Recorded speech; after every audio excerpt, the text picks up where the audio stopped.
Share exactly what the Rootless mission is from, because when you hear where these stories started and where they are exceptional, I won't get too much into Rootless because I want to give all the time in the world to the panelists and also to Professor Faton Limani, who is going to give us a 10-minute deliverable on leadership. But before I do that, I want to take the time to welcome up here Donna, who is the co-president of the Harvard Albanian Students Association. I'd like her to just introduce what she does, and also I want to thank her from Rootless and all of us here tonight.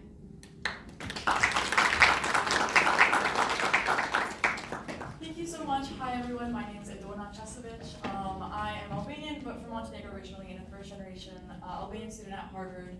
I'm here studying government with a secondary in economics, so this is sort of an event bringing together entrepreneurs for students like us to learn more about entrepreneurship, business, but also entering a new field. We were talking a little bit about graduating, what that sort of looks like for the future. So we're very thankful for Greta for the second annual event at Harvard. So thank you so much, everyone. I'm pleased to have you.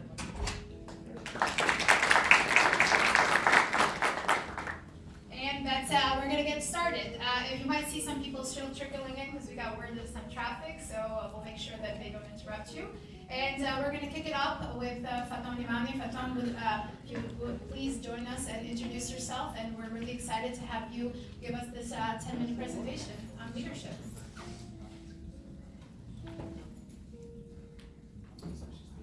Hello.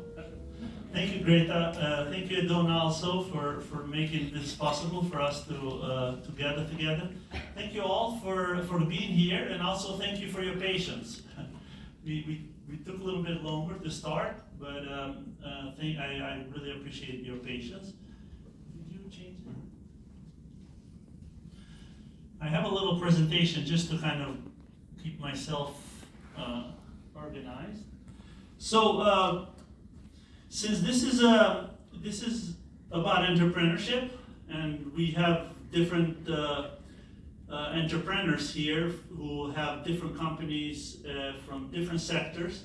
So I thought about talking a topic from adaptive leadership that is very much about organizations, which we call it in adaptive leadership, create an adaptive culture, or what we call it adaptive organizations.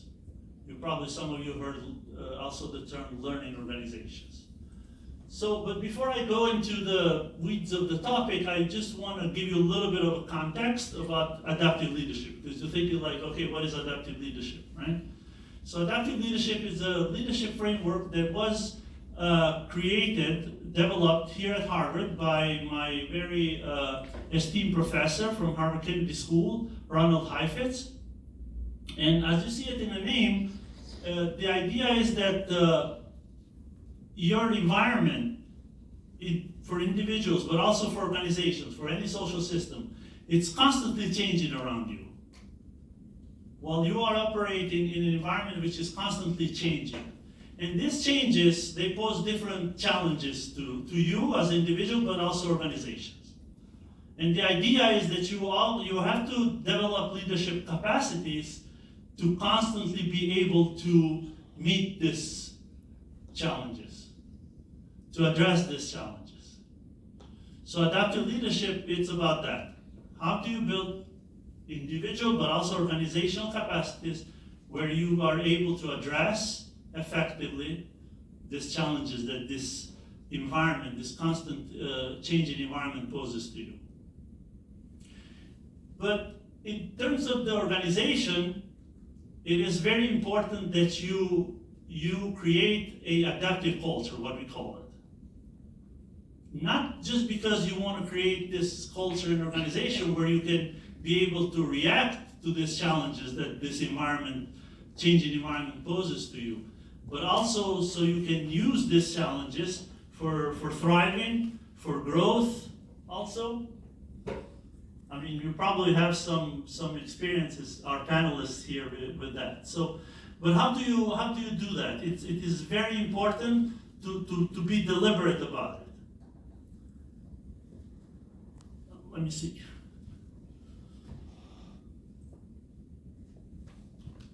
So how do you build adaptive culture in your organization, or what do we call it, adaptive organization? So the first thing is you make naming elephants the norm.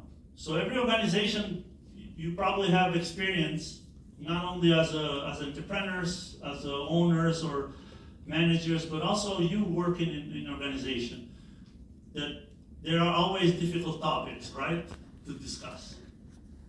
So it is very important that you create that culture where people feel free to bring up any topic, even if it's very challenging, even if it creates a lot of uncomfortability in organization. And the second thing is you nurture the shared responsibility for organization. I mean, you probably have experience where, people in different organizations have different roles. And usually what a lot of people do is this is good. This is not negative only, but it's positive also that they get so focused on their roles and on their departments. But this has the disadvantages also because this creates a lot of silos within the organization. So the idea is that you create shared responsibility where everybody in organization feels responsible for whatever is happening in organization. Even if it's not within their role or within their department, if they see something going on in organization, they will say something about it. And they understand that they have part in a success, but also even in a situation when things are not going well. So it is very important to create this type of a shared responsibility culture in organization. The other thing is you want to encourage independent judgment. I mean, you maybe saw that many organizations, people just wait to hear what the bosses have to say about any issue or something, on making decisions. It is very important that you create that culture where different departments and people feel independent, they feel they have some agency in making decisions. And it is very important because the more you do this, the people feel more empowered, but also the decisions that are made are more effective. Because you have more people, you have more perspectives from different parts of organization getting together to make decisions on something very important for organization. So the idea is to create that culture where people say what decision would be best for the organization, and not the culture where people say, let's wait and see what the bosses have to say. Another important element of creating an adaptive organization is developing leadership capacity. Developing leadership capacity is not only one-time thing. We send people to training, this is how we develop. No. That is important, but the idea is that you want to develop and empower people in every part of the organization to take responsibility for their work, but also to take ownership of their work, where they feel that they have a lot of agency to make decisions. Also, this includes making a succession planning. It's very important to create a succession planning for your organization constantly and think about hey, if I'm not here, or if I don't have this manager, or if I don't have this people in organization, who's gonna replace them? So you constantly are working on developing the talent pool, what is called in organization. And also I want you to think in terms of if I remove you, if you are, for example, the CEO of a company, and if I remove you today from your company, if your company fails because you are removed from there, then it's your failure too. Because you didn't develop enough leadership capacity, so when you're not there, so the company to continue. So I want you to think in those terms. What if I'm not there tomorrow? What will happen with my company? Is it going to continue, or is it going to go away with me too? So it is very important because in adaptive leadership, we say the ultimate goal of leadership is to generate more leadership, not dependency. And the last but not least is it is important to institutionalize reflection and continuous learning. So it is very important that you make this a deliberate in organization to learn, reflect constantly about what's going on. Are we doing what we're supposed to do? Are we fulfilling the mission in the organization? Ask those questions. Create different mechanisms. You create, in the meetings, for example, you can say that one of the questions that we always are going to ask is how we doing as an organization. But also learning constantly from the failures and not seeing the failures just like an opportunity to punish people who made the mistake, but to create the culture where people will be able to learn from those mistakes and grow all together. Let's get together. Let's see what happened, how we can learn, how we can improve. Because every mistake, every failure is a good opportunity to learn. So for the conclusion, these are the main elements that need to be developed in organization in order to create an adaptive culture, adaptive organizations. So in this way, you create more resilient and more adaptive organization, which will be more effective in dealing with these challenges that the constant change in environment poses to you. Thank you so much and enjoy the rest of the event. Thank you so much to Professor Paton. And we're going to start our panel.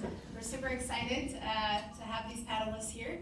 I'm going to hand out 2 mics to the panelists and hopefully you guys can share. And before I do that, I just want to let you guys know that the purpose of Rootless was inspired by my personal story in entrepreneurship. I know some of you may know me, some of you may not know me, but I'm Greta Bayrami and I'm the founder. And one day I was actually walking here in Boston in the public gardens. And after everything I had gone through, when people started to notice my name, people started to tell me like, oh, how did you do what you did? Did you know somebody? Like, who helped you start your company? And I was struck by their questions. And I said, well, what am I? Like, because I'm not any of these things that these people are saying. And the word rootless came to mind. My husband actually said, you're rootless because you grew something out of nothing in a place that was so unknown to you, with no ties to the world of construction, with no ties to the United States, being an Albanian immigrant, with no ties to my industry, being in a male-dominated industry. So when most people have roots can give people a lot of power. Roots can give people opportunities. Roots can give people a leg up in life, and that's fine, that's great. But for some of us, roots are a boundary. Roots are a restriction. Roots are a world of no possibilities, right? Think of the Albanian immigrants in Albania. A lot of them, their roots hold them back. They don't give them the opportunities that you have here tonight at Harvard. So for those people, roots sometimes signify that they have to break off those shackles and become, well, rootless. So here tonight I've curated some very rootless stories that began far away from here. So I can't wait to get started. And I'm gonna give these microphones to you guys.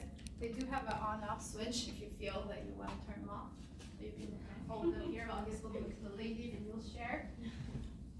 Okay, so here we are, Rootless. And for this Rootless panel, I want each person to represent themselves just briefly, about 2 to 3 minutes, and just tell us your Rootless journey in life, whatever it is that you want to share with the audience. Don't sell them everything, because that's what the question and answers are for. So I guess, Krishnik, you're going to go first. If you can please state your full name, your little journey, and what it is that you do today. Absolutely. Hi guys, my name is Krishnik Joja. I'm originally from Albania, from Kosovo. Moved here in 2004 for school originally, with the thoughts of going back. However, continued education, and then one more year, and as Greta said, rootless. Stayed here. I have a doctorate degree in pharmacy. I'm a licensed pharmacist, and I run a small pharmaceutical company in contract manufacturing. Perfect, thank you. Hi, good evening, everybody. My name is Etel Hajiai. Greta, thank you so much for that introduction. That made me tear up. I am a city councilor in Worcester, about 45 minutes away from here. This is my second term. I am originally from Laura, Albania. My family is in the back over there. Even though we feel rootless because we straddle both worlds, I feel like they've grown me and made me who I am today. I have worked in various things since I came to the United States 24 years ago. Our journey started as every person that lived in my hometown of Laura in 1997 knows about the political upheaval. It started with a suitcase and my parents saying, we're leaving. So giddy up, get everything you can, pack it up in a suitcase. We're moving to Greece, where we lived undocumented for 2 years before we made our way to the United States. I'll end with, before becoming an elected official, I have done a lot of work around homelessness, housing, most recently working with the National Healthcare for the Homeless Council, and doing various activism and community organizing in Worcester. And I'm so pleased to be here. All right, hey guys, my name is Rashid Akiki. I'm from Lebanon, and I studied first my undergraduate in Beirut, and then I moved to Boston here, where I did go to the medical school. And during that journey, I found out that I'm very good in business and negotiating things. So I went to do an MBA, and after that MBA, I found that I'm really good at creating value. So I started my first company in the consultancy for pharma, and then I moved to Miami, where I currently live right now, where the good weather is. I come still to Boston from time to time because I miss Boston a lot, and I will tell you more about what I do through the questions of Greta. Hello everyone, my name is Sofia Martiarena. I'm from Argentina originally. I've been in the US for 10 years. I first came by myself and my family followed. I started a restaurant, then a logistics company, and now I founded a fashion brand. The blazer I'm currently wearing was designed by me, so 24 Atelier, you can check it out. And I'm very excited to be here and share my story, so thank you, Greta. Well, first of all, I want to thank Rootless and the Harvard Albanian Students Association. It takes time and effort to put an event like this, so thank you for the effort. And my name is Sunil Ajoga. I grew up in Irrespective, Albania. Probably not a lot of people know this. Southern Albania. I graduated college in Albania, then I moved to the US for continued studies. And during that first year, I got involved on a company working on new efficient way to procure electricity and different commodities.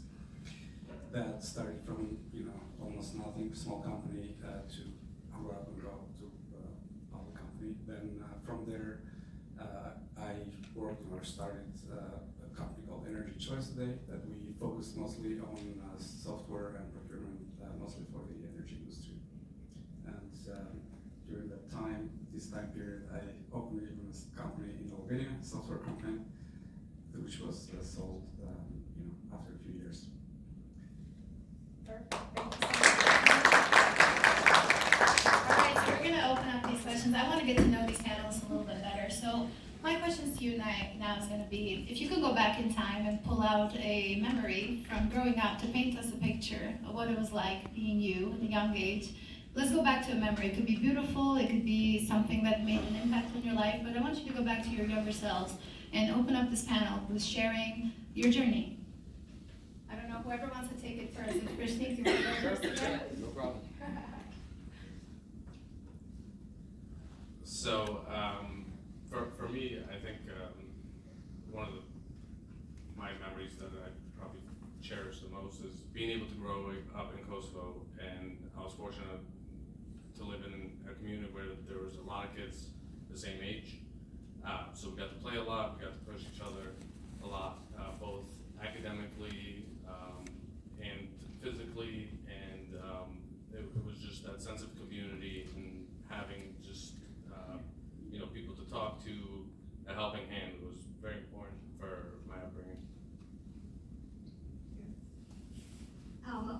the stories that grounds me a lot in the work that I do today and both my identity as an immigrant is at right before war broke out in my hometown. We were sort of the epicenter. My high school was kind of in the middle of the town. It was the epicenter where all the demonstrations were happening. And the teachers told us, you can't go outside, there's guns, you might get kidnapped, whatever. And I remember just looking at like a sea of people just demonstrating and just expressing their sense of injustice about what was happening to a lot of people. And I turned to my classmates and I said, we can't just watch people and not join them.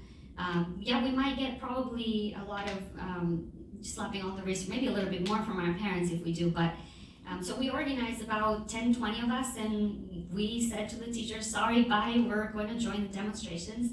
And for me, it was such an empowering moment that kind of reflects a lot of the work that I try to teach my children, my boys, to say that sometimes rules are meant to be broken if it's for a just cause.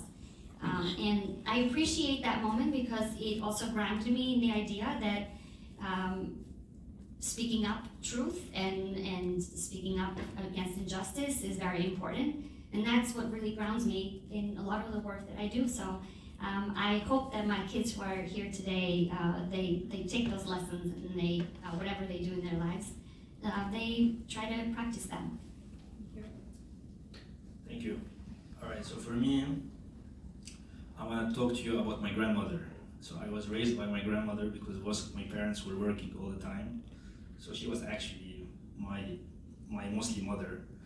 And she used to tell me, Rashid, you should become a doctor because when I grow up, when I become older, I'm gonna become sick and you need to be around me and I love you and So I grew up to become a doctor and once you come to the States, you become so busy, so you really check on your grandparents and your parents and time flies by.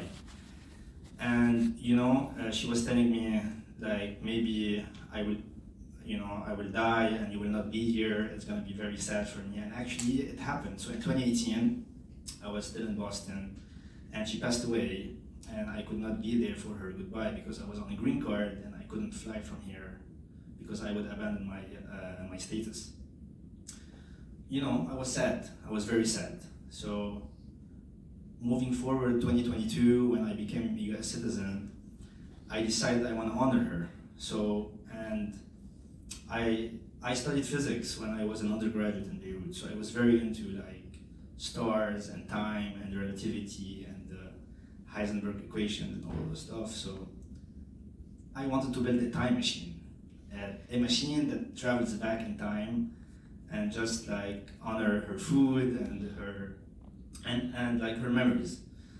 So I started a business. I started a food truck called Time Machine. It's called THYME as in the herb Za'atar, Time. And now it's in Miami, and we've been running it, my team and I, for 1.5 years, and we already have 20 locations, and we are doing the franchise model.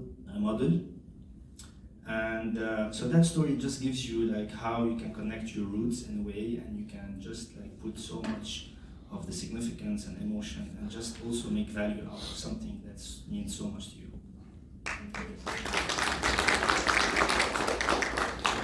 So I grew up in a family of entrepreneurs. My dad was always kind of the black sheep of the family, going against everyone, and what my grandpa would tell him, like, Andres, go and work, and he would always risk everything. But that kind of gave me the inspiration for me to be also an entrepreneur.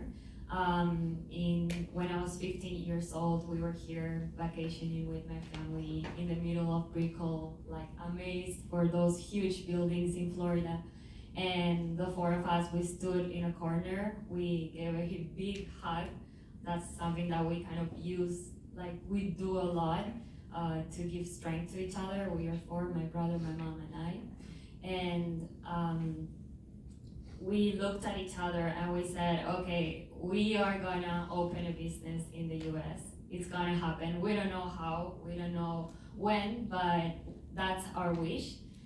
3 years later, we were opening a restaurant in the middle of Brickell, same street where we gave a hug.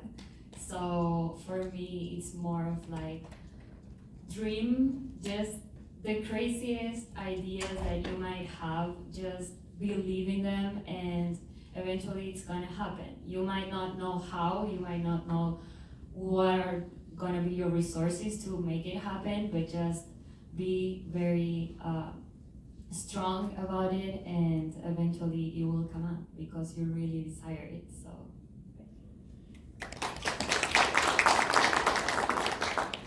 Well, I have a few good childhood memories, but if I had to pick one, I'd say I used to spend a lot of time with my grandparents. They used to take me around the park with a small bike at the time, and just my grandfather used to tell me a lot of stories. I'm sure most of it were made up stories, but that kind of builds your imagination and things, and kids stories. But he was very creative, even not a lot of education at the time.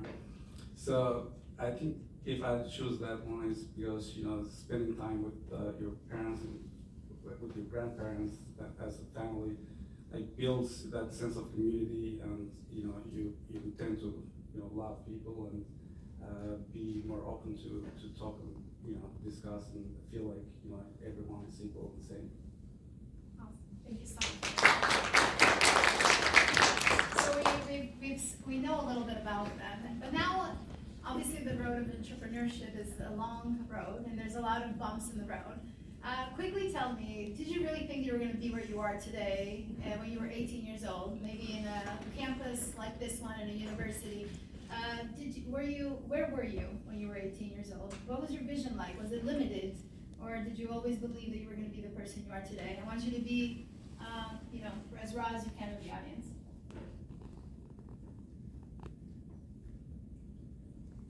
Well, I was in Greece at 18. I had just about turned 18, and my mom and dad and I obviously lived there undocumented, as many Albanians and other refugees and immigrants.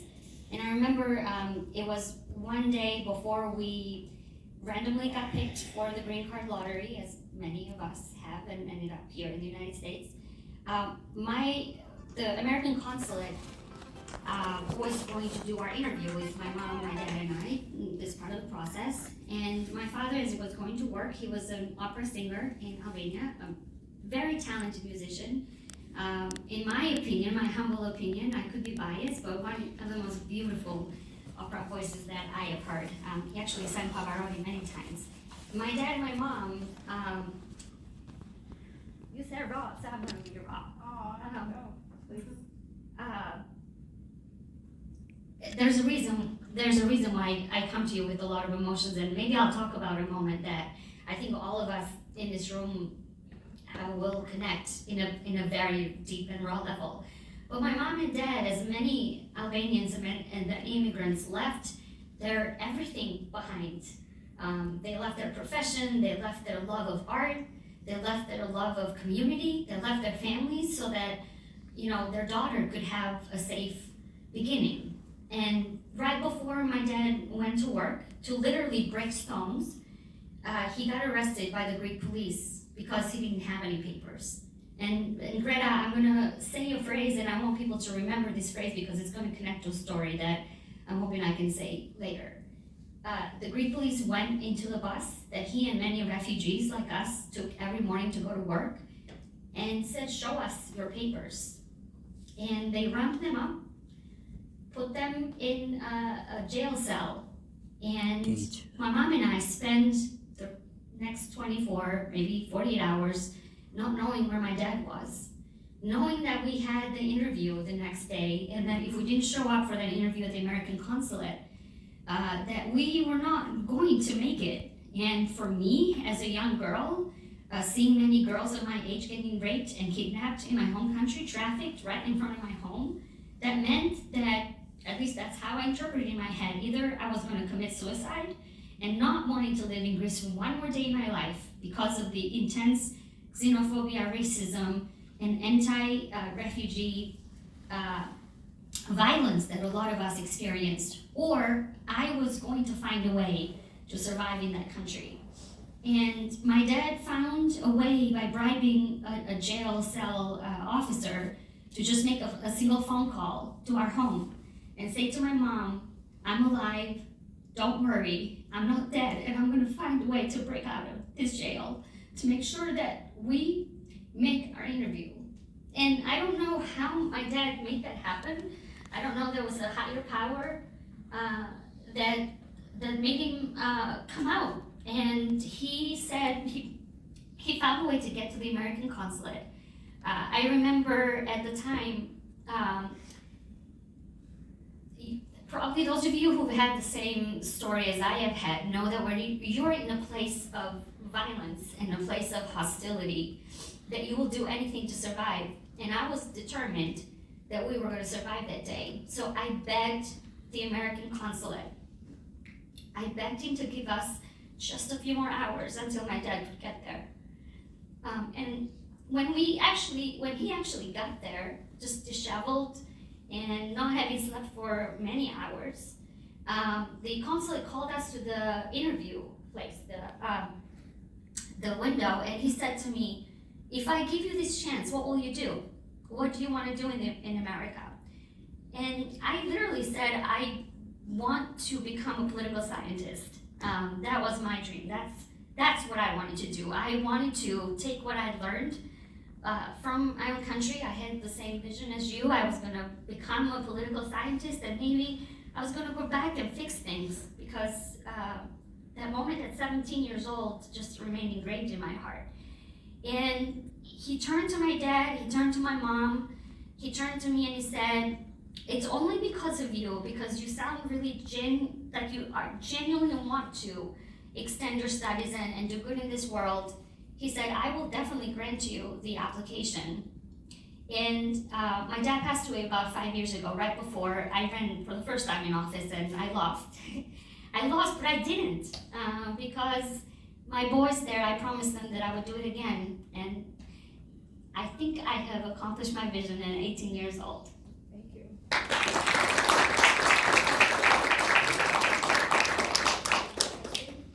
What did you want to be, Archie, when you were 18 years old? Adopted? I wanted to be successful. That's all I wanted to know. I wanted to be, life is very uncertain. You don't know where you're gonna end up. You don't know if you're gonna fail or succeed. You don't know who you're gonna meet, who's gonna be your ticket. But all what you have is the skills that you can build, the mindset of you not giving up, of keep going forward. And we all failed, and we are going to fail so many times, like you did, like I did, like so many people did here. And it's not scary to speak about failure. Everybody speaks about success, but rare are the people who speak about failure, and failure actually is the biggest success, because once you overcome this fear of failure, then you can be successful, at least for you first, and then for the others. So, in short, I wanted to be successful, and I'm still working on it. And I think everybody can design his life the way he wants it, but the plan is building up with time. Time, not the spice. Time, baby.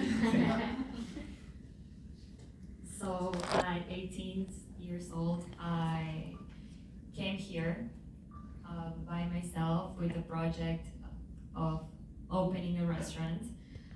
With my family, we produce Angus beef in Argentina, so that was a product that we had the opportunity to export into the US, and our restaurant sounded like a great idea in Brickell, where the market was tremendously competitive. So I came by myself. I started the process of the construction, finding the people to do the permits, get it ready for us to be able to open. My parents were coming back and forth. Once we opened, my brother came here. As an 18-year-old, it was kind of hard for me to be respected. People will tell me like, who are you? Why are you here? Why are you my boss if you don't have the experience to do this? It took me some time to be respected and also show people that they could trust me. And that was the first business that I managed. We've started it very big and it failed. But yeah, after that, we learned a lot. We learned how to manage our businesses in a new country, in the US, how to do things here. And I think that was a huge step for my career, also to build myself, to build my character, and to learn that it's not easy. You have to invest a lot of time, effort, but if you keep pushing regardless of the results, you will still be successful. But yeah, there's a possibility you might fail. You still have to believe in yourself. You're capable of doing it. You just have to keep pushing, and maybe the next business will be successful. So. I guess when I was 18, I was just doing simple what 18-year-olds do. Growing up in a small town, just you have big dreams because you don't have many things to do. Like growing up in a big town.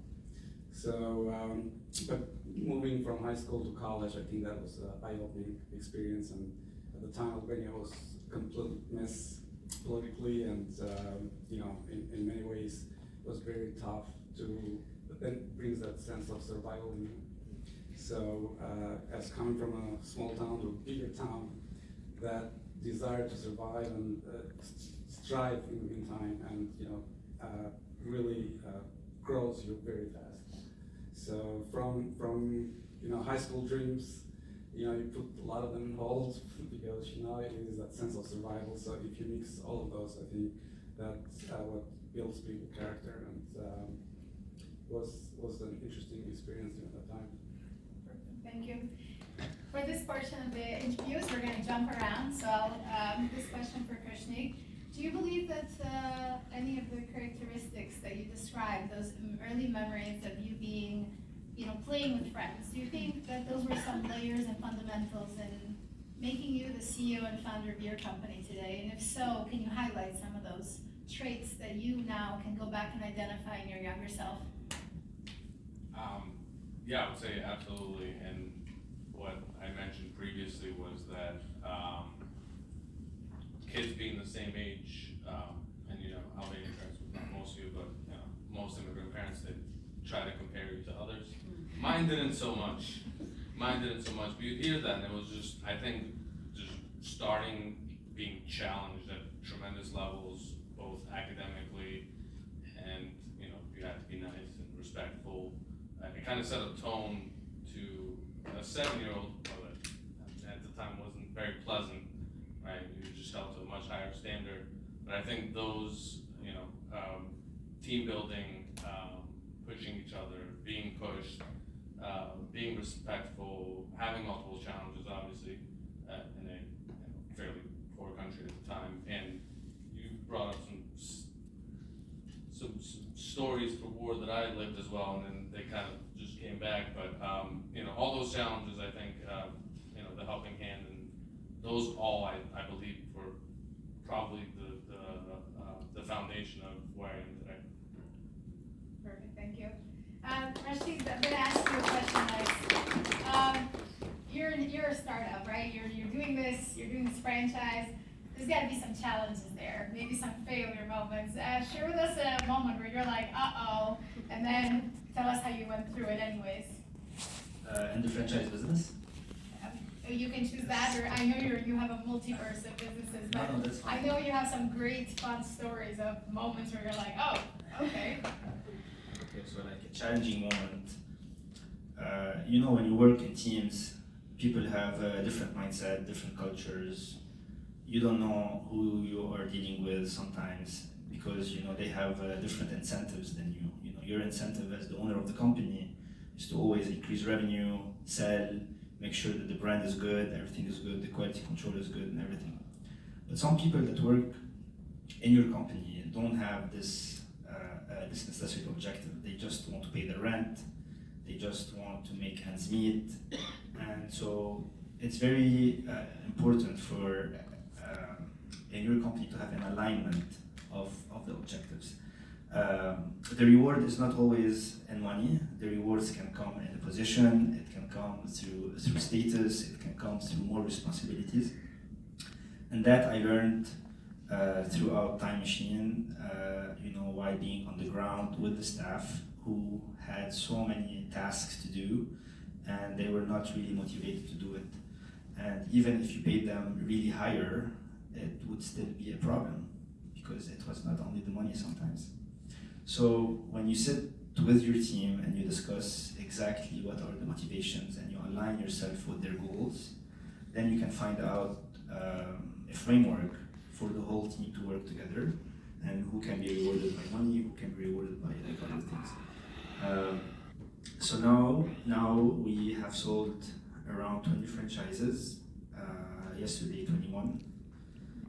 We have 600 applications, and it's a hardcore sales kind of task. You have to sell the business, you have to sell the blueprint, but more than that, if I give you the blueprint and if you follow the blueprint to its tiniest details, you will succeed. But most people don't have the will and the consistency in following this blueprint.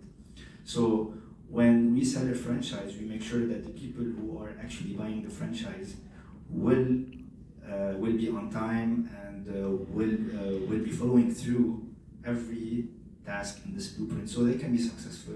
Because if they are successful, we are successful. So if they don't make money, we don't make money. So this is one of the challenges that we have been dealing with for the past year. Thank you. Thank you. And Nina, obviously you've created a large company, you've sold a company. Talk to us a little bit about that team building when you're starting off as a one-person team and then going and building up from that and eventually selling one of them. What is that process of team building like? Well, is one of the most important things is team building and getting the right people on the team to think of like you have a rowing team and you want to win that competition and you cannot afford to have more than less than 80% of the people beat a player, and then how you develop that team playing. When I remember early on, to add to your comment, kind of very hard when you start. Entrepreneurs by nature are people who are willing to risk it all.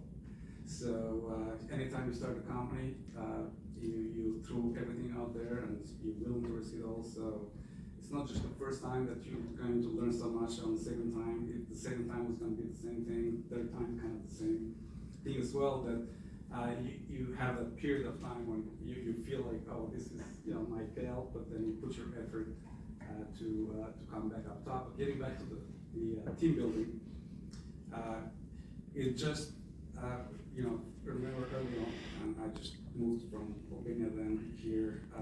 The first few months we were just a bunch of people that trying to have the most important thing is where we're gonna have lunch. And then it pretty much was the same thing. We just going to get some and build the sandwich pretty much for lunch because we had no money at the time, no investors and so forth. But that built a lot of character. That built a lot of team because we were just having fun and we enjoying what we do. Do you find those individuals that are driven and can you give them a chance to develop, give them the opportunity to develop and challenge them with tasks, and they willing to take that on a personal level and grow that. You need those type of individuals that have that capability, and plus you want that those people that you're willing to trust. Is kind of very important when you build a team. If you give a task or if you train somebody that you expect that person to take that and finish and complete that. So I would say team building is getting the right people, but more importantly, a lot of it depends from the leadership and how accessible you are to everyone, and making sure that they understand that you are there to help. The door is always open. If they have an idea, they're open to accept and run them by everyone. So there's many aspects on team building, but some of those I mentioned are important.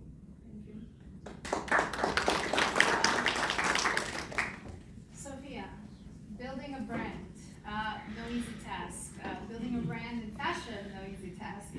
building a brand as a woman against everything, no easy task. Talk to us a little bit about brand building. You're very bold, you're very daring, you've already done many multi-industries.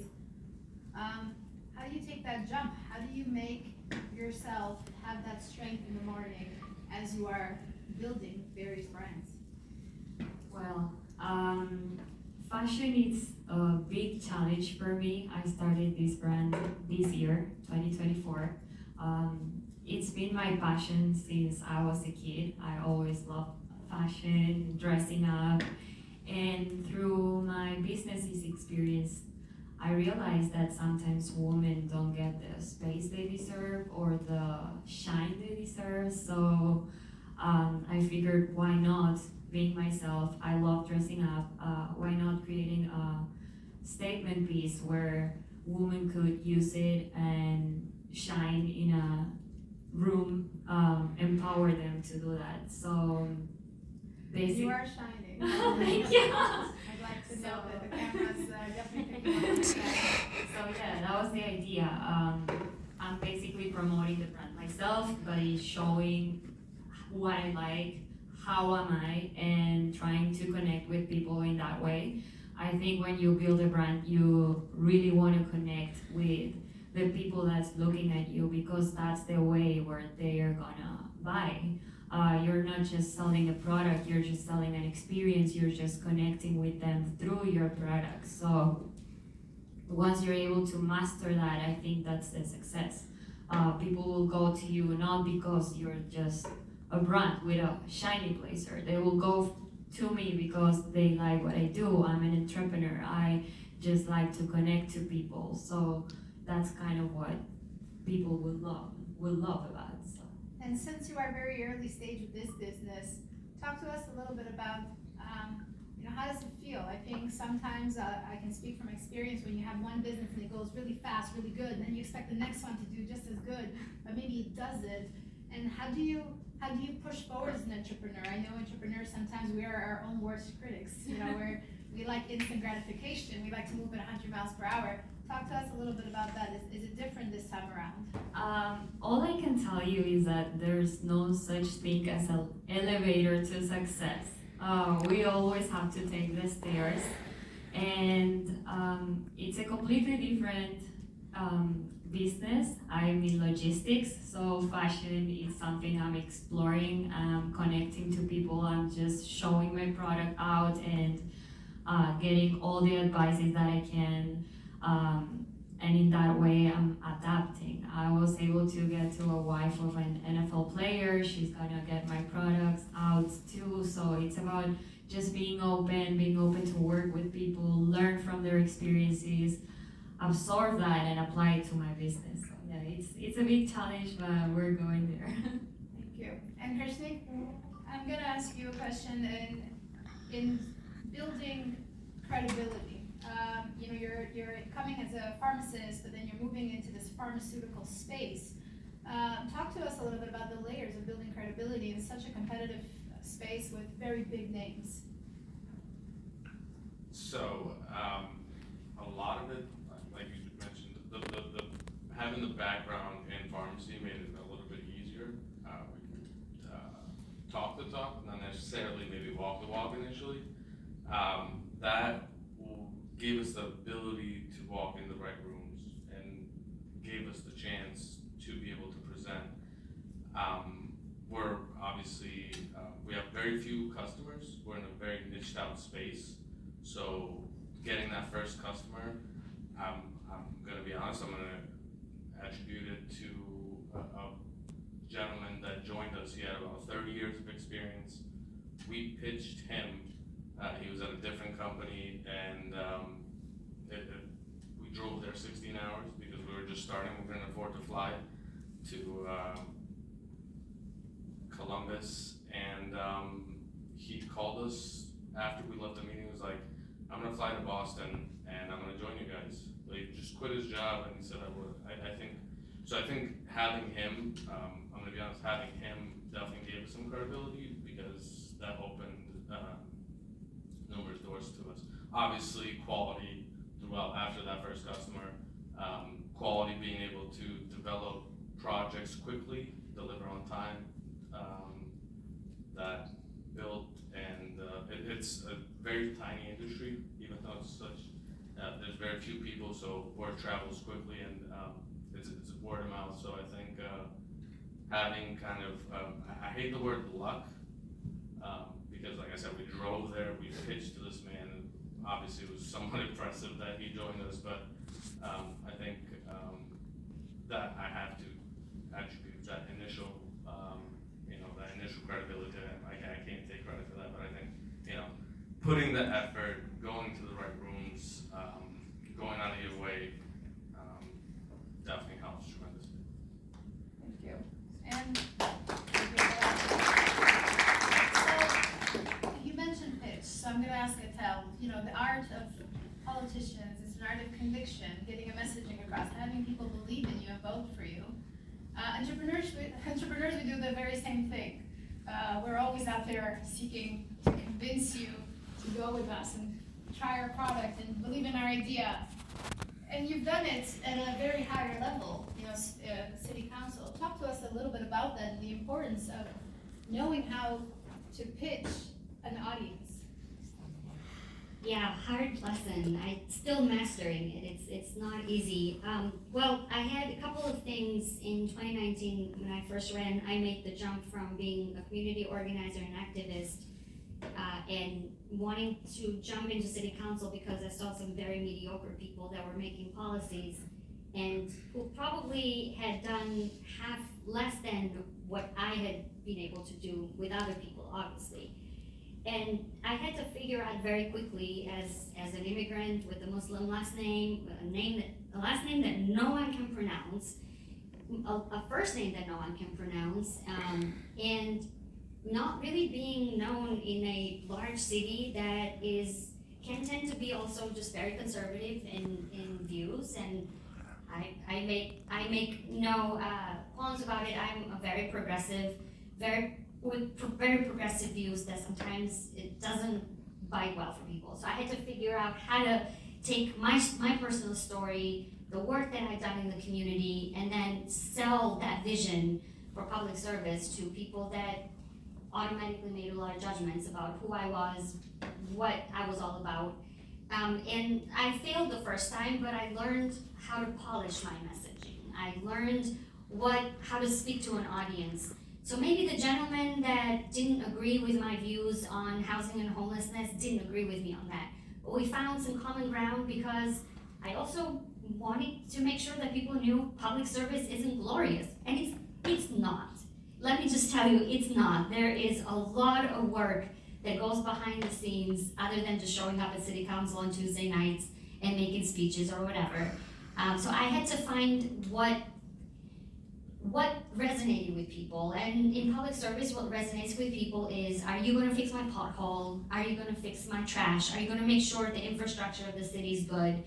And in the midst of all of that, things that I have to be honest, and not my passion, not that I'm an expert in potholes. I'm an expert in potholes now and what engineering infrastructure cracks on the road and how to fix those. But I had to figure out how to make people believe in me. And I found very quickly that the more I tried to convince them, the more they ran away from me because they felt as though I was just trying to sell them. And so I quickly pivoted and I was just honest with people. Knock on a door, hi, my name is Atel Haji. I have a very unpronounceable last name. I'd love to have a conversation with you about what's going on in your neighborhood. Tell me what's going on with your family. What can I do for you? No, I don't want to talk about me. I want to talk about you. Tell me what do you want me to do for you? And quickly I found out that message kind of resonated with people. They're like, oh, you don't want to talk about yourself. I want to learn about your story now. And it sort of like I built from there, and I learned very quickly that people respect authenticity, they respect honesty, and even people that I've met who are on the opposite side of the spectrum politically, they sense that I was genuine in what I wanted to do, and I was honest about my views. I never lied about who I was, what I believed in, and that's how I slowly started building a lot of credibility. I ran the second time I won. I ran a third time, I won, and I'm still learning. I don't think that I do it perfect all the time. There are times where I flop majorly, whether that's in a public speech, whether that's as my partner Kevin and my campaign manager tells me, you gotta be, just pimp it down a little bit sometimes, but I'm Albanian, I can't. So, I guess the final message that I have is, I think that it just takes a lot to, whether you're a business person, whether you're in pharmaceutical, whether you're in politics, I think for me, it's connecting heart to heart with people and just being honest about your story, and also inviting people to share about theirs. I love what Fatona always says, that leadership, it's never about you, it's about building and bringing people along. And that's something that I try to teach my kids, because that's what my parents taught me. They taught me about generosity and to extend that to other people, and I try to do that, and I think people like that. They like authenticity and honesty. And I don't need to tell you that politicians have a very bad reputation. So, yeah, that's my story. Now let's switch gears a little bit, and I'm just gonna go here and ask Rashid. Rashid, how glamorous is entrepreneurship, for those wondering? I want you now to talk about, let's say somebody in the audience listening, they like what they're hearing. Maybe they want to go venture and do what these things that you guys are talking about.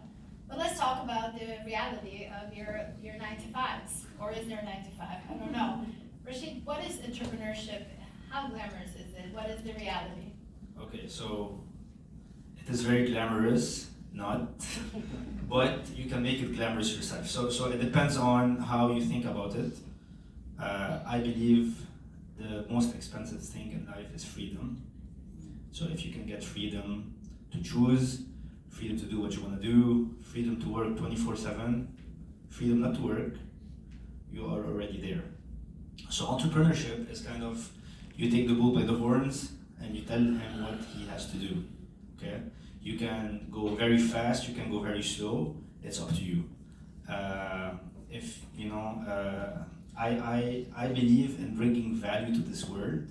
So if you're not creating value and you're doing a redundant business, it might work for you. But again, I believe in purpose. This is what drives me. I don't find happiness, I don't look for happiness, I look for purpose in everything I do.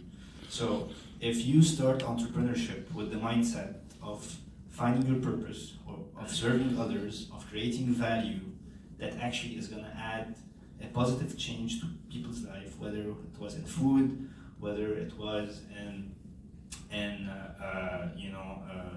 a program online, to lose fitness. I am the co-founder of an XR workout app, so it's a virtual reality fitness app on Quest. So if you have this Quest app or the Apple Vision, you can download this app, and actually you can work out in virtual reality. We already have around 100,000 users with 5,000 paid subscribers as well. So, in everything I do, or I think entrepreneurs should do, they should add value. And it might not be as glamorous in the beginning, but once you see that goal in front of you, the purpose, the value, and how people's lives can change, it will make a difference. So. Thank you.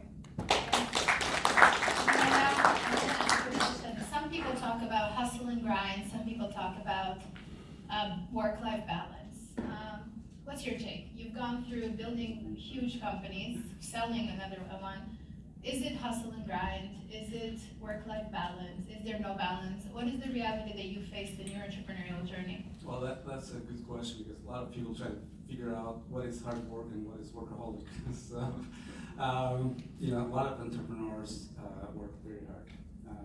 The question is, it takes time to build anything good, and it takes learning. It takes a lot of effort. So, is it for everyone? It is, but as long as you're willing to risk it all.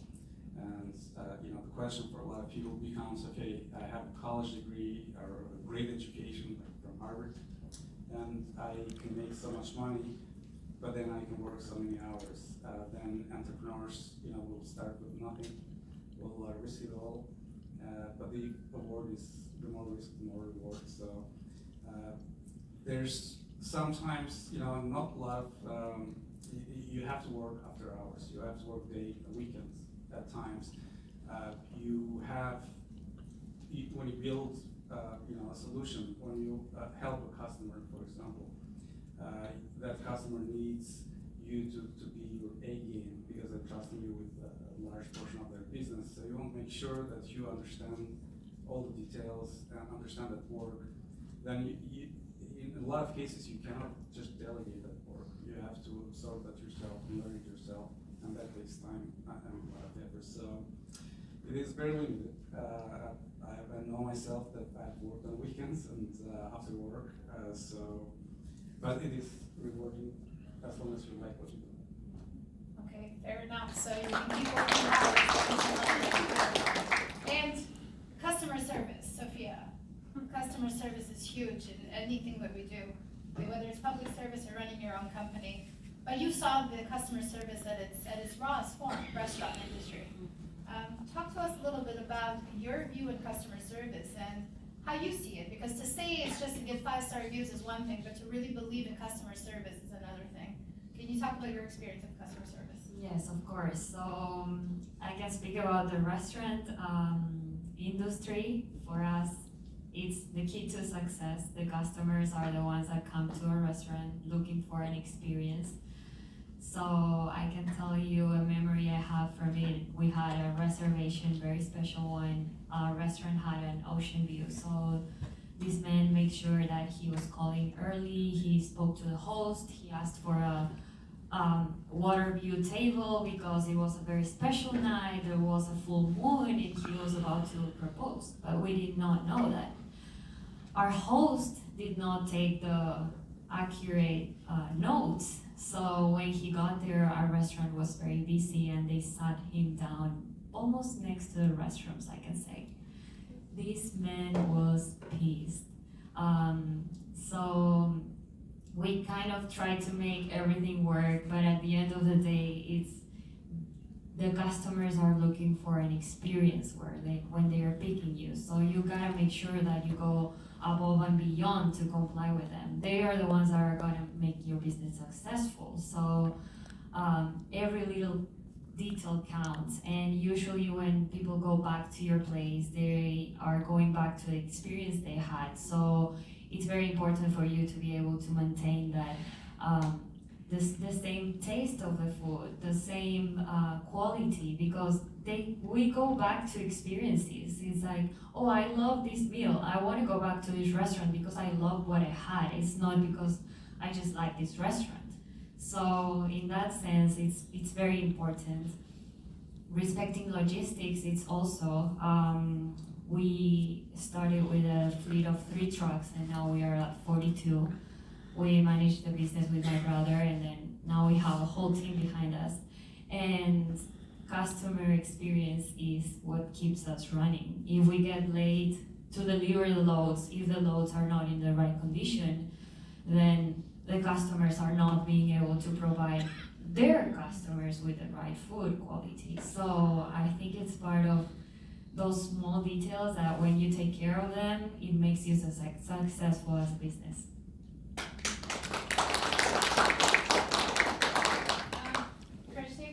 I'm going to ask you about customers' expectations are changing, employees' expectations are changing. What's your company doing? You're in a very niche market, pharmaceuticals. How are you combating that as the cultures of both the employees and the customers are quickly changing? So with customers' expectations, larger companies have, they're spelled out. You know them ahead of time. However, they're a large book, so as you said, if your truck is late, I get fined, even if it's 5 minutes, if it's not at the dock. So, and those fines can be huge. So I think my relationship with vendors is more important than my relationship to my customers. If I treat my vendors right, they treat me right, therefore I'm able to provide a better service. When it comes to people, I think expectations are changing.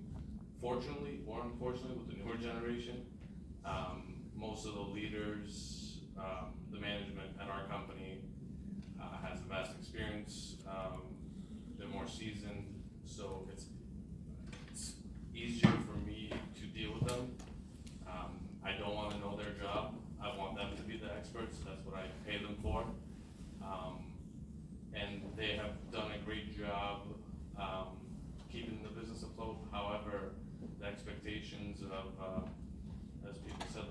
work-life balance.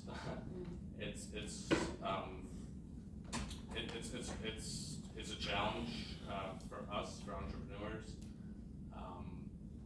with especially trying to focus more on especially the mental health of our employees. That's been more prominent nowadays, so trying to focus on that, trying to not burn our people out has been very important. But I'd say I treat my vendors better than my customers because they take care of my customers. Okay, thank you.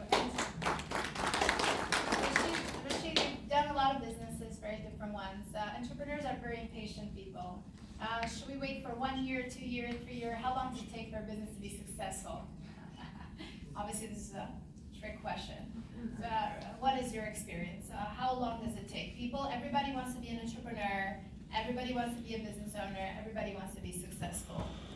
When does that success come? How long do I have to keep working?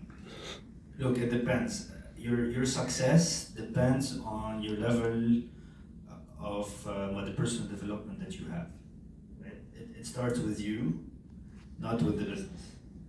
Because if you follow the business, if you follow the blueprint of how to start a business, to buy low and sell high and treat your customers right, you will succeed. But most people don't do that. Okay, so first you work on yourself, you make sure that you have the right mindset, that you are a good leader, you have good values, you design your life the way you want it. And once you decide to start the business will succeed based on how much work you put in yourself and how much you are really consistent, how much you will be next to your staff, how much you will be on the business yourself, so it can launch, right? So that's my answer. It depends. So if you have so many vices, let's say, if you are not very disciplined, you're gonna slack. Your business is never gonna kick off. So you have to be very consistent, very disciplined, very motivated, and then the business will take off. It can be 1 day, it can be 10 years. So. Thank you. This question is for whoever wants to take it, as we're getting towards the end of the narration. Like you said, it's all about success and putting that time in, but most entrepreneurs fail. A lot of ideas that entrepreneurs have, they become hidden and dust, with dust on books. Why? What do some entrepreneurs do that you guys didn't? Was there a moment where you were gonna call a quiz, but you didn't? And if so, why? Why you didn't do it? Maybe you can share that with the audience, because I know I've met a lot of people in my journey that have had wonderful ideas, great business ideas, but they've just simply quit. So, I think the strength of a businessman is the time span between an idea and its execution. So, you can tell me that you make millions of dollars and that's great and that's good for you, but I value a guy or a businessman or a businesswoman who has an idea and how fast it can bring it to applications, even if it fails. But that jump is so important because we all have great ideas, we all have great business ideas. The only problem is with the execution, right? And to execute something, you need to be willing to do it. You need to be willing to risk everything, as you said, right? And then once you execute it, you need to know how to get out of it. You said that if you are the CEO and we remove you as a CEO, if your business fails, then you're a failure and your business is a failure. So you have to design those great systems that are very efficient, that your business can run without you. That's how you can jump from one idea to another, from one executed company to another, and keep going and keep succeeding. So that's what I think. Yeah. Takes. If I can add to that a little Yeah, bit. please. So I'm sure the rest of you, I've had 2 failed business prior to this one. I think what you said is, if you said great entrepreneurs, great ideas, a lot of the stuff sometimes is way too early before it's time. So I think a lot of great entrepreneurs and great business ideas executed properly, textbook, it should work. Sometimes they're too soon to where the idea just doesn't fit its time. Either the technology's not there, or the customer just does not know they need the product yet. So I think that is a key piece of studying that portion. Can be challenging because as an entrepreneur, you want to start with less information. Ignorance is bliss. If I knew everything I had to do, I would never start. So just kind of jumping over those hurdles as you move along helps, but sometimes that hurdle just either is not there or it's a giant gap that the bridge hasn't been built yet. And that's a great point, thank you. Yeah, and sometimes it is about choosing the right idea, because I've seen, first of all, you have to evaluate. A lot of entrepreneurs don't do that. They just jump in on an idea they like. And I think first thing you gotta look at the big market. Is there a big market for your idea? And it is a lot easier to get a portion of a bigger market when you start than to get any portion of a smaller market.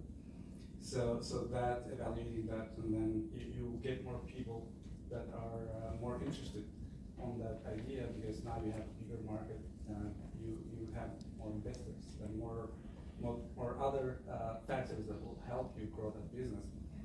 You have to look at, does the business have enough margin? So you can always go to public companies and look at their financials and figure out, okay, what is the net profit and gross profit? If you want to go further down, and then you have to look at, does it replicate itself? So I've seen a lot of entrepreneurs that they're very excited about an idea, and then when you run the numbers, they understand that, they better get a job than work on this idea, because the per hour rate is going to be horrible, because it does not replicate. So you evaluate that, but I think the key is, that you need to act and do something, and then you have to have a certain pain level that you're gonna go up and down, but you're just gonna grind through it and figure out and bring things together. And lastly, I think it's about being ruthless, I would say. My first business, I came with the idea, okay, we have origin determination steak, people will love it, people will love to hear about where the steak they're consuming from is coming. And for me, I was with the idea that the concept of the restaurants we have in Argentina would work perfect here, and it did not. Like, people would just wanted to eat and keep going. We are in the middle of the financial district, so they didn't care about the history of the steak, about the history of the restaurant. They just wanted a good quality steak, eat it and go. So I think leaving aside your roots and learning how to adapt to the market is what's gonna make you successful. Oh, perfect, thank you, great. And we're gonna do one final question from me, and then I'm gonna open it up to you, the audience, and then our networking room is open, and I'm sure it's set up by now. My question is, I always end every interview on Rootless with this. What is one entrepreneurial advice that you agree with and one that you disagree with? I know that a lot of us, sometimes we see some stuff on social media, we're like, oh, yeah, and then we see some other stuff like, why are they telling people this? So, Frida, whoever wants to take it first, but I'd love to hear what's one advice that you agree with and that you'd want to give the audience the message with tonight. And then is one advice that you disagree with, that you want to let them know that, hey, if you scroll and you see this message, just keep scrolling. I'm not an entrepreneur, but I think I could apply some principles. Of course, and entrepreneurship is anything. I very much think you're very entrepreneurial, because to be in politics, you are a business at the end of the day. You got to pitch yourself every single day to voters. True that. One advice that I hear about, especially women or anyone of marginalized identity entering politics, is that you just gotta be careful. You can't be too this, too that. You can't be too loud. You can't be too aggressive, because people have different stereotypes and biases, and they project a lot of those onto you. And I have always found that hard, because it feels really hard not to be who you are. And so that's the one advice I constantly heard. You gotta be like a man in politics. You gotta play that game. You gotta be that person. You gotta be a specific way of behaving, dressing, addressing people, speaking. And so I always disagree with that. What I do agree with, and this is something that my mom, my dad, my kids, but also my life partner and my campaign manager, Kevin, always stresses upon me, is that authenticity and honesty and honesty is what drives people to you, and integrity, right? Like whether you're doing a business and or it's respecting your vendors and your customers, it's just having the others in mind and not yourself. I know that's kind of counterintuitive for a politician at least, but at least I found that works in my case. If I'm always constantly looking, to others, for others, with others versus it's a me show, I find that I build more success for the ideas that I'm trying to promote in my own community. Thank you. I can add something. So one idea that you agree with and one idea that you disagree with. I don't disagree. I mean, I disagree. So they would always tell me, oh, do things right, avoid mistakes. And I think on the contrary, you have to make mistakes. Don't be afraid of them. Making a mistake will teach you how to keep going. If you're doing everything perfect in your life, then you're not learning, you're not absorbing. So just go for it. Don't be afraid. You have a great idea. Put it out. Tell it to people. You never know who you're talking to. Maybe that one person will motivate you or give you an advice that will help you improve your business, or even connect you to someone that will eventually invest in it. So yeah, for me it's about going in the process, learning, and if you have to go through a mistake, just embrace it, learn from it, and be better next time.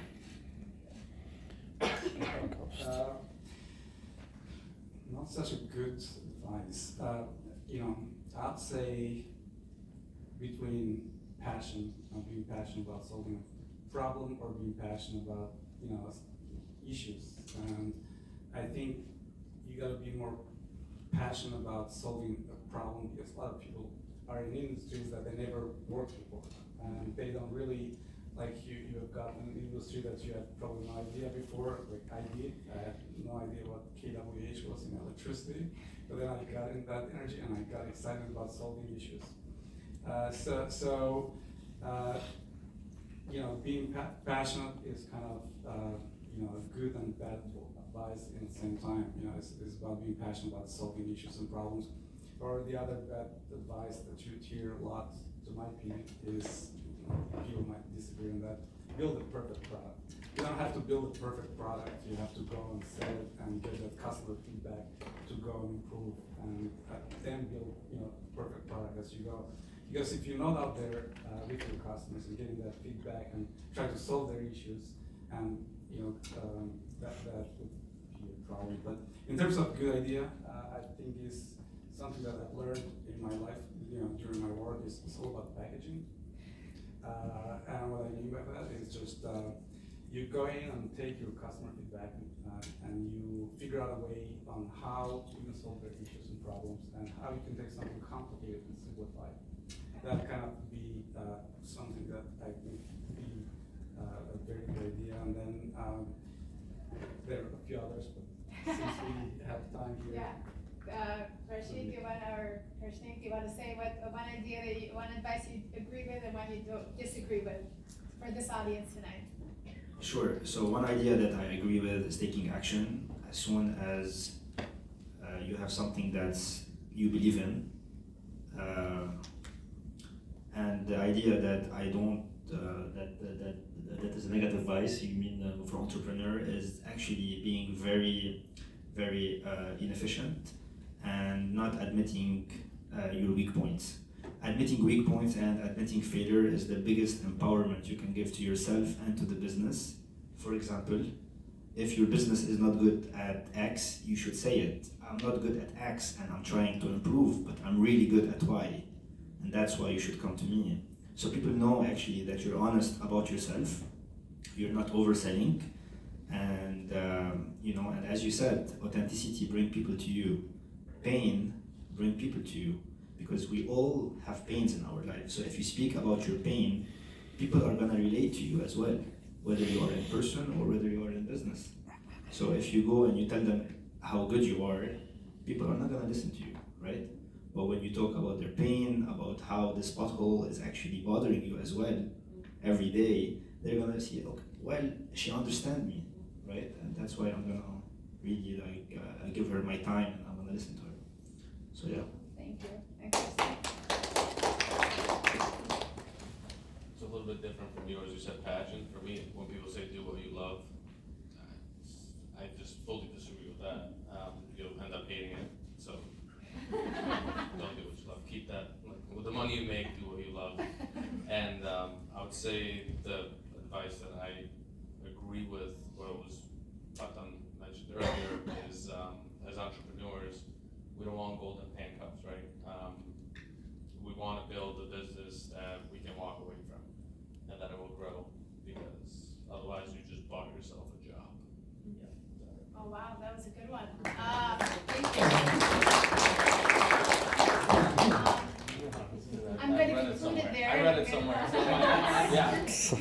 I'm going to conclude it there and open it up to you. Thank you so much for listening to this curated interview session. I hope you've enjoyed this journey that we've taken through their childhoods, through where they were at 18, to where they are today, and the messaging that they want to get across. Of course, they're very successful, and you can follow every one of the panelists on Instagram and social media and LinkedIn, and you can learn more about their journeys.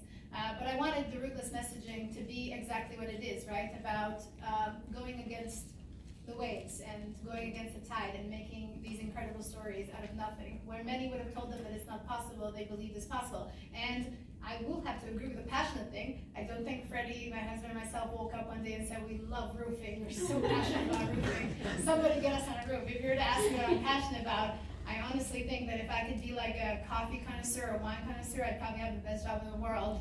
Somebody paid me to drink coffee and wine, that'd be great. But I don't have that. I do roofing. I think I'm more of a problem solver, and that's why I like what I do.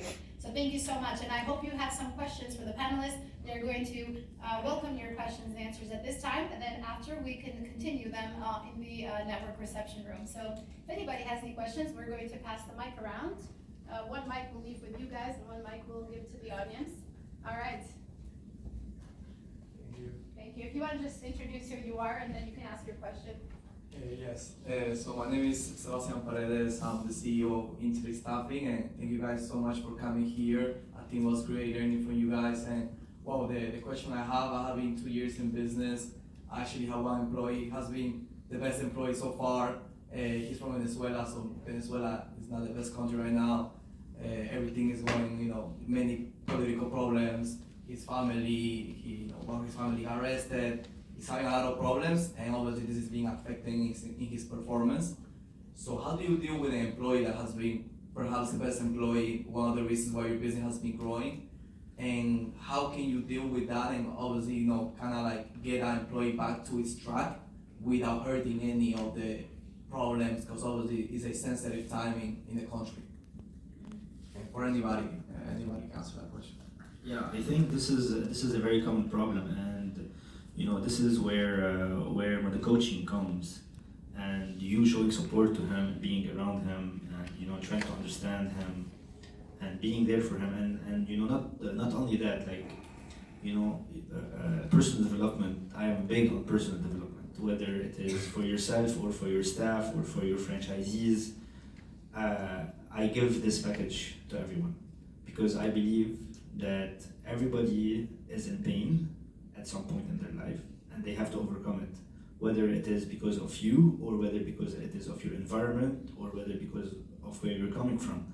I come from Lebanon. Lebanon is under lots of issues right now. I have many employees from Lebanon.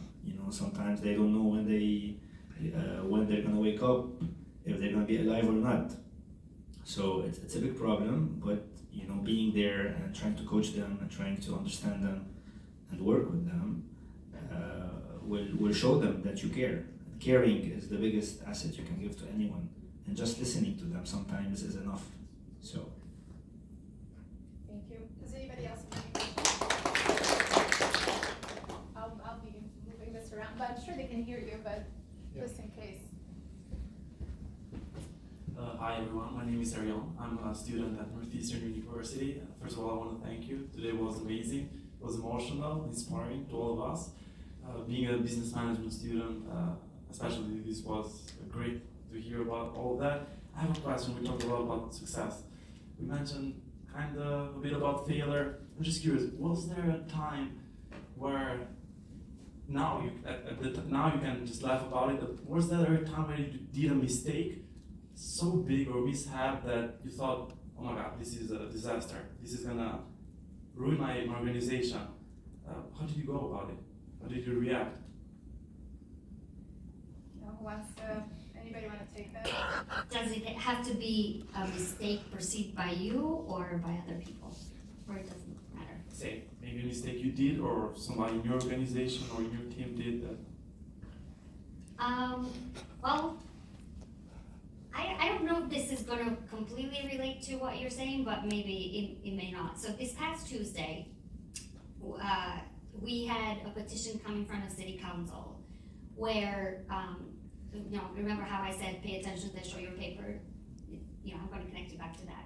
Where a group of an organized committee came to city council and said, we want naturalized citizens who are running for office, AKA myself and one other member, who is a naturalized citizen, the first non-binary Vietnamese refugee who got elected, the first Albanian-born immigrant refugee that got elected in Worcester in Massachusetts.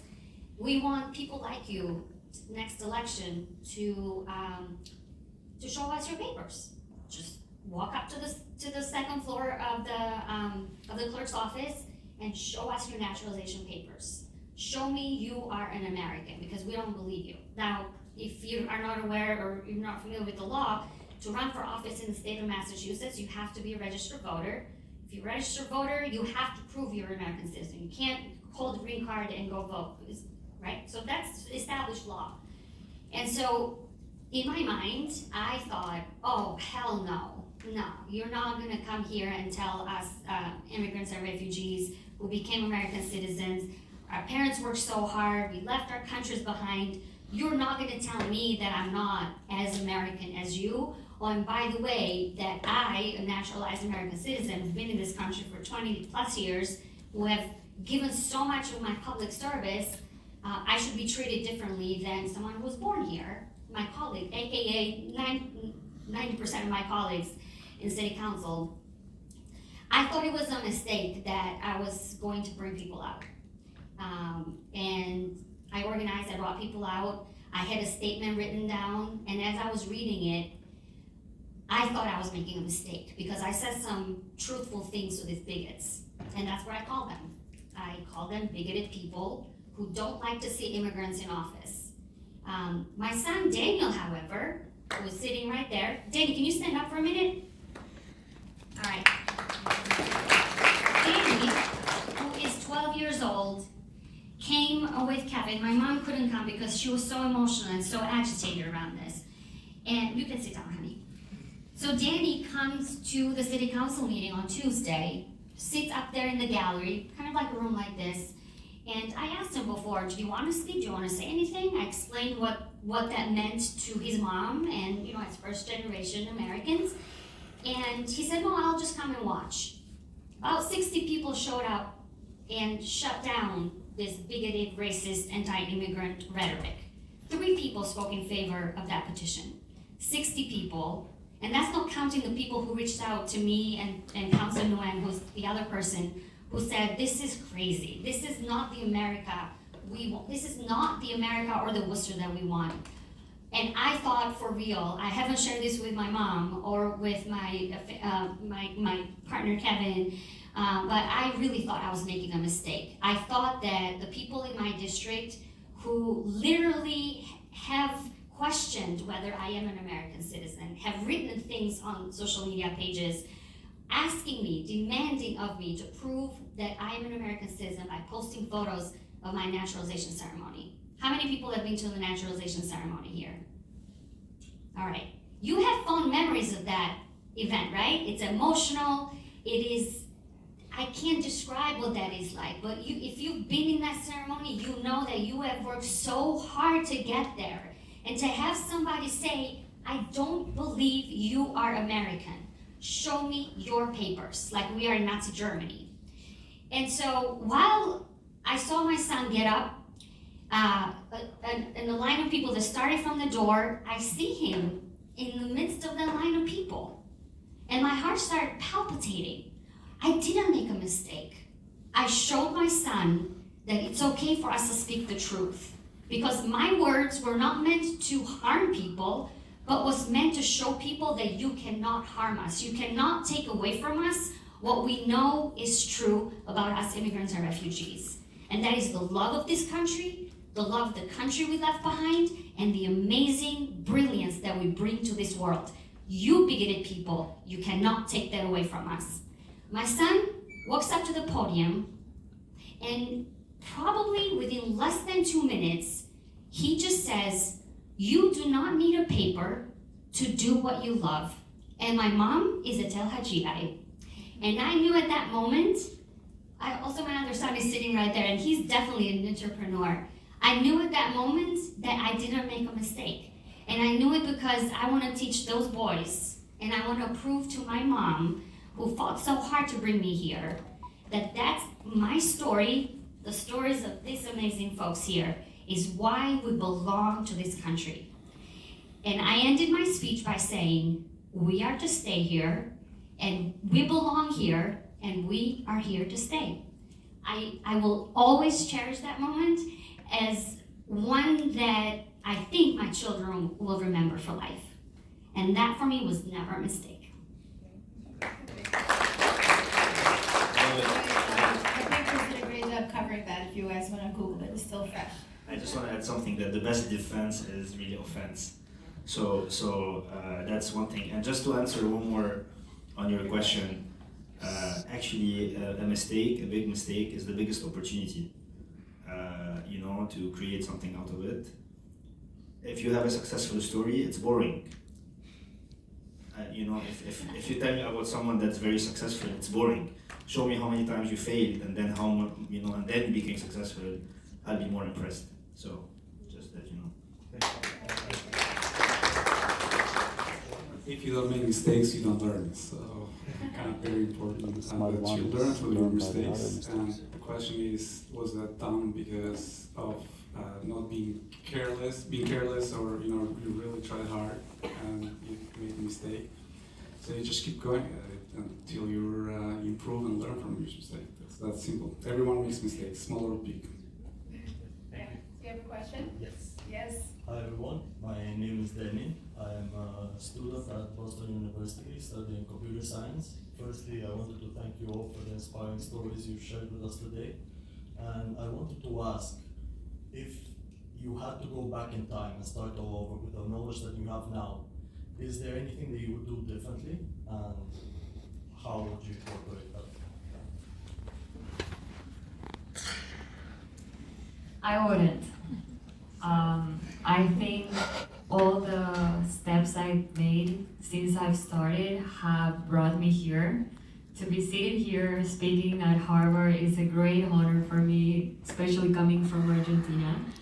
And I think it's part of the process that you have to go through. I've had a lot of mistakes. I've had a lot of lessons, and I also connected to great people that helped me grow and teach me where to go. And sometimes you have to, maybe you have a big goal, and during the path you just have to adapt and change it, but that's part of the process. So I wouldn't change anything about it. That's why I'm here. I had a lot of mistakes, lessons, sorry. But yeah, that's my life, I guess.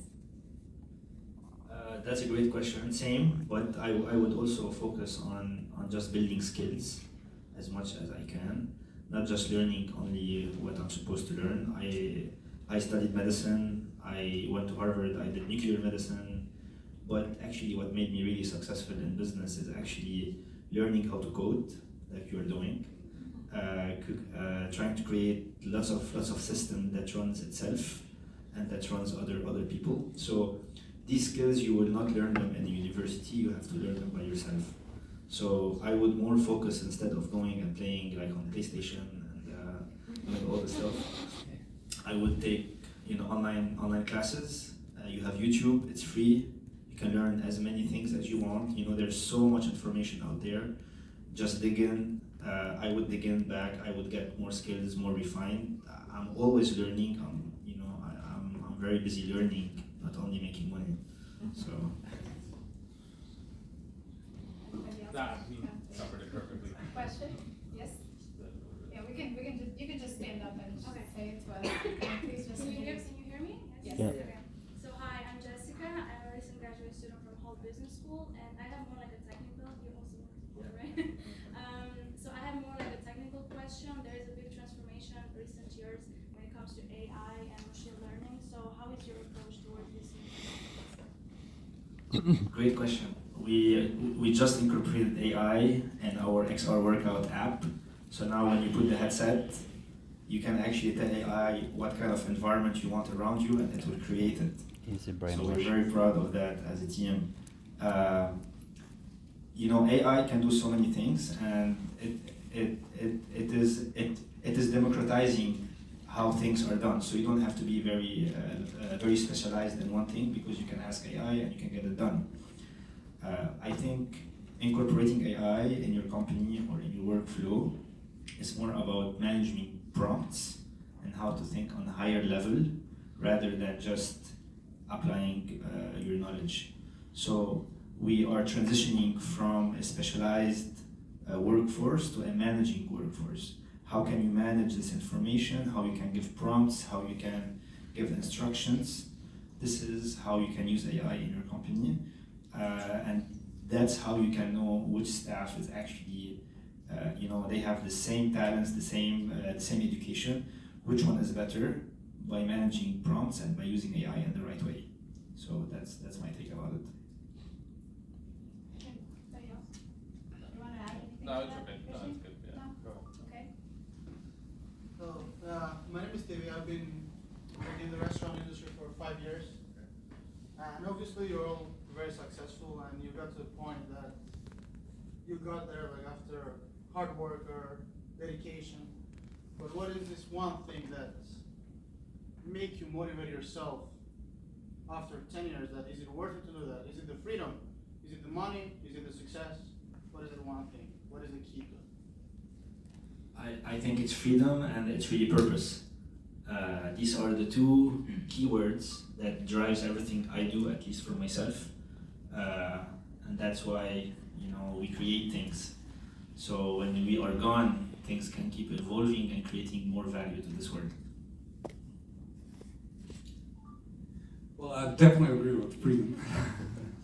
you have a lot more freedom. But the other things, you look at solving problems. So are you still interested in solving problems? Some people like to build big companies, some people like to build a very small company, because it's all about freedom. But the other thing, are you excited solving problems? And then the other thing that might give you pleasure after a while is that you create so many jobs and you help so many families to grow and then have a future, especially in the US, people have a lot of opportunities, but if you go to another country, they might have less opportunities. So when you see that people are striving and improving their life and their families, that everyone is doing well, you kind of get a satisfaction from that, I don't think anything else would give it to you. Yeah, please. Yeah, sure. Please introduce yourself. Hi, my name is Hussein Pisari, and I'm an international student studying computer science at Salem State University. This is my second year here. And my question was, what would you say to someone who thinks they have too much to lose when it comes to starting a business? Because this is connected to me. I've had plenty of business ideas in my head. And I thought it's not worth it. I'm just going to go for school. I have too much to lose. What would you say to someone like that? What would be your advice? You're not alone. Everyone has that kind of same question. So I mentioned earlier, are you willing to risk it all? So that's kind of the secret I learned. So when you start, you have like 100, 200 competitors, and you see one or two making it. Companies with bigger resources, a lot bigger resources, don't do as well as you that you're just starting. Because the key to success is to first take an action and start do something. Now, would that take you full-time or part-time? I think, you can keep your school, but, work in your idea in the afternoon, and then, if you see that that is formulated, maybe get a partner so you can share that time, so you can both work on it. And then if you think that, okay, it is time I can get an angel investor or like or investor of some kind, then you can make that decision if you want to drop. If it wasn't me, I'd drop the school, but I understand the risk, and but there you can make it a progression. I will tell you a story. When I moved here, I had no money. I had just an acceptance, so I had no place to live. Okay, so I went on Craigslist and I rented. Here in Boston, the prices of rents are like incredible. So I rented in here close by a room in a 4-bedroom apartment, and I knew I had no money to pay for the next month. So actually, I slept on the couch, and I rented my room that I rented, and I was 18 hours at the hospital, and I would come, I would shower, sleep on the couch for 4 hours, and then go back. So there was so much to lose, there was so much stake to lose, but you have to go all in. You have to go with this mindset. You can't just say, hey, might do it, might not do it.